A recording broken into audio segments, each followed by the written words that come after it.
Sam, would you say that's a good point or a bad point on the road today? Any point's a good point, especially on the road. The way the game went, obviously they took an early lead, but I thought we were well in the game for long periods of it and should have scored a couple in the first half. They were defending for their lives at times. But then we got back into the game. Like I said to the boys, if you can't win, you make sure you don't lose. And today we've done that, and we got a point away from home and we move on. Like you said, in the first half, we had so much of the ball, few chances as well, and they have, at least in the first 15-20 minutes, one attack, one goal. Yeah, it's happened quite a lot recently, isn't it? But like I say, yeah, we did have a lot of good chances, that little bit of quality. We lacked that little bit of quality today in the final third, and when we did get it, that goal was worthy of any level. The quality of that goal was superb. The ball in the box and then Manu in there to have a reaction after being not named in the starting 11. Maybe a little bit more fire in Manu's belly today, and again the cross itself from Charlie, a brilliant cross. He did it again for Jamie last week as well, to Charlie coming in with assist as well, and an old-fashioned goal, like you say. Yeah, I mean, it's not as if we don't work on stuff like that at training, and it's great to see when it comes into practice. We didn't do it enough, but when we did do it, we got the quality, and obviously Manu's there to put it in the back of the goal.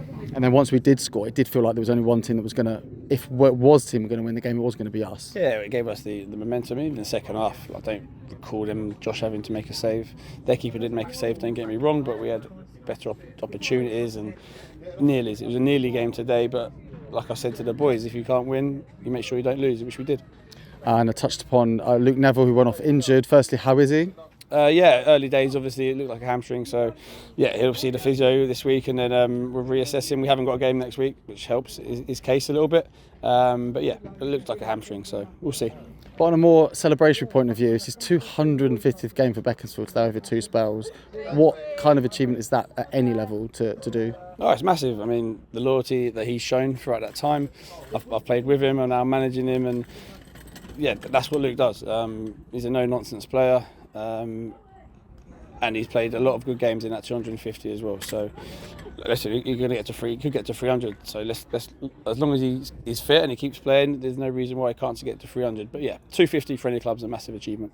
Obviously, you've played with him, like you said. I was going to ask you, is there a game that you sort of, if you were having to think about a game that you've played in with Luke, is there one that comes to mind? Throw me on the spot there. Not really. I mean, Luke's the kind of player that just does his job. Sometimes you go on, he's unnoticeable. You don't know he's on the pitch, but you come off and you think, oh, he won every header, and when he heads it. It goes a long way. So, yeah, I wouldn't say there's any game in particular, but 250, like I say, is a massive achievement to him and his family, and let's hope he gets to 300. Like you said, with a week off next week, that might do Luke a favour, might do some other boys at carrying any knocks or anything like that. What's the sort of plan over the next couple of weeks until we get back in action? Yes, we've got 2 weeks now to our next game.